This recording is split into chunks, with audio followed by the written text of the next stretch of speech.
Hello ಎಲ್ಲರೂ ಹೇಗಿದ್ರ? I hope ಎಲ್ಲರೂ ಚೆನ್ನಾಗಿದ್ರ ಅಂತ ಭಾವಿಸ್ತಿದ್ದೀನಿ. Welcome back to my YouTube channel. ನಾವಿವತ್ತು 25th ಎಪಿಸೋಡ್ ನ ಎಕ್ಸ್ಪ್ಲೈನ್ ಮಾಡ್ತಿದ್ದೀನಿ. ನನ್ನ ಅವ್ರ ತಂದೆ ಹೇಳ್ತಿರ್ತಾರೆ, ರಿಕ್ಕಿ ನಿನ್ಗೆ ನನ್ನ ಮಾರ್ಕ್ಸ್ ಚೆನ್ನಾಗಿ ಬಂದಿದೆ ಅಂತ ಹೇಳಿದ್ಲ, ಹಾಗಾದ್ರೆ ಅವಳು ನಿನ್ನ ದಡ್ಡ ಮಾಡಿದಾಳೆ. ರಿಕ್ಕಿ ಕೇಳ್ತಿರ್ತಾನೆ, ಅಂಕಲ್ ನಿಮ್ಗೆ ನನಗೆ ಎಷ್ಟು ಮಾರ್ಕ್ಸ್ ಬಂದಿದೆ ಅಂತ ಆದ್ರೂ ಗೊತ್ತಾ? ಈ ಪ್ರಶ್ನೆಗೆ ನೇನ ಅವ್ರ ತಂದೆ ಹತ್ರ ಉತ್ತರ ಇರಲ್ಲ. ಆಗ ಪಟ್ ಅಂತ ಹಾರ್ದಿಕ್ ಹೇಳ್ತಾನೆ, ಇನ್ನೆಷ್ಟು ತೆಗ್ದಿರ್ತಾಳೆ? 300 400 ತೆಗ್ದಿರ್ತಾಳೆ. ಹಳ್ಳಿ ಜನಗಳಿಂದ ಇನ್ನೇನ್ ತಾನೇ ನಾವ್ ಎಕ್ಸ್ಪೆಕ್ಟ್ ಮಾಡಕ್ಕಾಗುತ್ತೆ. ಹಾರ್ದಿಕ್ ಇಷ್ಟ ಹೇಳಿದ್ಮೇಲೆ ಜೋರಾಗಿ ನಗ್ತಿರ್ತಾನೆ. ಇಲ್ಲಿ ನೇನ ಅವಳ ಮನ್ಸಲ್ಲಿ ಹೇಳ್ಕೊತಿರ್ತಾಳೆ, ನಾನು ನನಗೆ ಎಷ್ಟೇ ಅವಮಾನ ಮಾಡ್ಲಿ ನಾನು ಸಹಿಸ್ಕೋತೀನಿ, ಅರೆ ಸಾನ್ ವೆಲ್ಲಿಗೆ ಯಾರಾದ್ರೂ ಏನಾದ್ರು ಅಂದ್ರೆ ನಾನು ಸಹಿಸ್ಕೊಳ್ಳಲ್ಲ, ಇದು ಮುಗೀತು. ನಮ್ಮ ಊರಲ್ಲಿ ಟಾಪ್ ಯೂನಿವರ್ಸಿಟಿಗಳಿಲ್ಲ ಅಂದ್ರೆ ಏನಂತೆ, ಅಲ್ಲಿರೋರು ಯಾರಿಗಿಂತನೂ ಕಮ್ಮಿ ಇಲ್ಲ.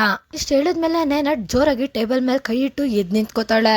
ನೇನ ಅವ್ರ ತಂದೆ ಕೇಳ್ತಿರ್ತಾರೆ, ಏನಾಯ್ತು, ಯಾಕೆ ಈ ತರ ನಿಂತ್ಕೊಂಡೆ ಅಂತ. ಆಗ ನೇನಾಗೆ ಭಯ ಆಗ್ಬಿಡುತ್ತೆ. ಆಮೇಲೆ ಅವಳು ಹೇಳ್ತಿರ್ತಾಳೆ, ಅದು ನನ್ನ ಕಾಲು ಜವ್ ಹಿಡ್ಕೊಬಿಟ್ಟಿತ್ತು ಅದಕ್ಕೆ ನಿಂತ್ಕೊಂಡೆ ಅಂತ ಅಂದ್ಬಿಟ್ಟು ಅವಳು ಮತ್ತೆ ಕೂತ್ಕೊಬಿಡ್ತಾಳೆ.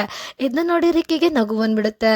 ಇಲ್ಲಿ ನೇನ ಬೇಜಾರಲ್ಲಿ ಕೂತ್ಕೋತಾಳೆ. ಇಲ್ಲಿ ತಿಂತ ಹೇಳ್ತಿರ್ತಾಳೆ, ನನ್ನ ಕೈಲಿ ಏನು ಮಾಡಕ್ ಆಗ್ತಿಲ್ಲ, ನಮ್ಮ ಊರ್ ಬಗ್ಗೆ ಇವರು ಇಷ್ಟು ಕೆಟ್ಟದಾಗ ಮಾತಾಡಿದ್ರು ನನ್ಗೆ ಏನು ಹೇಳಕ್ ಆಗ್ತಿಲ್ಲ.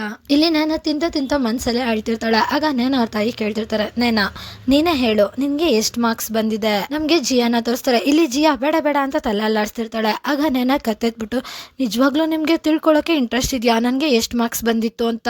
ಆಕ್ಚುಲಿ ನನ್ಗೆ 7 ಅಂತ ಹೇಳ್ತಾಳೆ. ಅಷ್ಟು ಬೇಗನೆ ನೇನ ಅವ್ರ ತಂದೆಗೆ ಡೈರೆಕ್ಟರ್ದು ಕಾಲ್ ಬರುತ್ತೆ. ನೇನ ಅವ್ರ ತಂದೆ ಫೋನ್ ನೋಡಿದ ತಕ್ಷಣ, ಅರೆ ಸ್ಕೂಲ್ ಡೈರೆಕ್ಟರ್ದು ಕಾಲ್ ಬರ್ತಿದೆ, ಜಿಯಾ ಅವ್ರ ಸ್ಕೂಲ್ ಡೈರೆಕ್ಟರ್ದು. ಇಲ್ಲಿ ನೇನ ಆಕ್ಚುಲಿ ನನ್ ಮಾರ್ಕ್ಸ್ ಅಂತ ಹೇಳ್ತಿರ್ತಾಳೆ. ಆದ್ರೆ ಅವ್ರ ತಂದೆ ಕೇಳಿಸ್ಕೊಳ್ಳೋದೇ ಇಲ್ಲ. ಇಲ್ಲಿ ಅವರು ಹೇಳ್ತಿರ್ತಾರೆ, ಜಿಯಾ ಎಷ್ಟು ಟ್ಯಾಲೆಂಟೆಡ್ ಇದ್ದಾಳೆ ಅಂದ್ರೆ ಸ್ಕೂಲ್ ಡೈರೆಕ್ಟರು ಪರ್ಸನಲಿ ಕಾಲ್ ಮಾಡ್ತಾರೆ ನಮ್ಗೆ ಅವಳ ಮಾರ್ಕ್ಸ್ ನ ಹೇಳಕ್ಕೆ, ಅವಳಿಗೆ ಅಪ್ರಿಶಿಯೇಟ್ ಮಾಡೋದಕ್ಕೆ. ಇಲ್ಲಿ ನನ್ನ ಸ್ಪೆಕ್ಸ್ ಸರಿ ಮಾಡ್ಕೊಂಡು, ಹಲೋ ಯಾರಿಗಾದ್ರೂ ನಾನು ಮಾತಾಡ್ತಿರೋದು ಕೇಳಿಸ್ತಿದ್ಯಾ ಅಂತ ಕೇಳ್ತಿರ್ತಾಳೆ. ಆದ್ರೆ ಅವಳ ಮಾತಿಗೆ ಯಾರು ಗಮನನೇ ಕೊಡಲ್ಲ. ನೇನ ಅವ್ರ ತಾಯಿ ನೇನ ಅವ್ರ ತಂದೆ ಹತ್ರ ಹೇಳ್ತಿರ್ತಾರೆ, ಇಲ್ಲಿ ಕೇಳಿ ಎಲ್ಲರೂ ಇಲ್ಲಿ ಊಟಕ್ಕೆ ಕೂತಿದ್ದಾರೆ, ನೀವು ಆಚೆ ಎದ್ದೋಗಿ ಮಾತಾಡಕ್ ಆಗುತ್ತಾ ಅಂತ ಕೇಳ್ತಿರ್ತಾರೆ. ಅದಕ್ಕೆ ನೇನ ಅವ್ರ ತಂದೆ ಹೇಳ್ತಿರ್ತಾರೆ, ಆಚೆ ಹೋಗಿ ಏನಕ್ಕೆ ಮಾತಾಡೋದು, ವರ್ಮಾ ಫ್ಯಾಮಿಲಿ ಅವ್ರೇನು ದೂರ ಅಲ್ಲ, ಅವರು ವರ್ಷಾನ್ಗಟ್ಲೆಯಿಂದ ನಮ್ ನೇಬರ್ ಆಗಿದ್ದಾರೆ. ಮಿಸ್ಟರ್ ವರ್ಮಾ ನೀವೇನ್ ಹೇಳ್ತೀರಾ ಅಂತ ರಿಕ್ಕಿ ಅವರ ಅಪ್ಪನ ಹತ್ರ ಕೇಳ್ತಾರೆ. ರಿಕ್ಕಿ ಅವ್ರ ಅಪ್ಪ ಕೂಡ ಹಾ ಪರವಾಗಿಲ್ಲ ಮಾತಾಡಿ. ನೇನ ಕೈ ಸನ್ನೆ ಮಾಡಿ, ಹೆಲೋ ಯಾರಾದ್ರೂ ನನ್ ಮಾತನ್ನ ಕೇಳಿಸ್ಕೊತಾ ಇದ್ದೀರಾ ಅಂತ ನಿಧಾನಕ್ಕೆ ಹೇಳ್ತಿರ್ತಾಳೆ. ಇಲ್ಲಿ ನೇನ ಪರಿಸ್ಥಿತಿನ ರಿಕ್ಕಿ ಕೂಡ ನೋಡ್ತಾನೆ. ಇಲ್ಲಿ ರಿಕ್ಕಿ ಹೇಳ್ತಿರ್ತಾನೆ, ಅಂಕಲ್ ನೀವು ಫೋನ್ ನ ರಿಸೀವ್ ಮಾಡಿ ಅಂತ. ಆಗ ನೇನ ಅವ್ರ ತಂದೆ ಹೇಳ್ತಿರ್ತಾರೆ,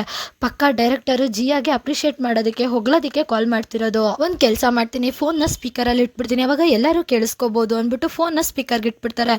ಇಲ್ಲಿ ಜಿಯಾ ಮುಖಾನಂತೂ ನೋಡಕ್ಕೆ ಆಗ್ತಿರಲ್ಲ, ಅವಳು ಟೆನ್ಷನ್ ಆಗ್ಬಿಟ್ಟಿರ್ತಾಳೆ. ಇಲ್ಲಿ ನಮ್ಗೆ ತೋರಿಸ್ತಾರೆ ಜಿಯಾ ಅಂತೂ ಫುಲ್ ದೇವ್ರ ಹತ್ರ ಎಲ್ಲ ಬೇಡ್ಕೊತಿರ್ತಾಳೆ. ಸೊ ಇಲ್ಲಿಗೆ ಈ ಎಪಿಸೋಡ್ ಕೂಡ ಎಂಡ್ ಆಗುತ್ತೆ. ನೆಕ್ಸ್ಟ್ ಎಪಿಸೋಡ್ ಅಲ್ಲಿ ಏನಾಯ್ತು ಅಂತ ತಿಳ್ಕೊಳ್ಳೋದಕ್ಕೆ ವೇಟ್ ಮಾಡಿ. Thank you so much for watching. Bye guys.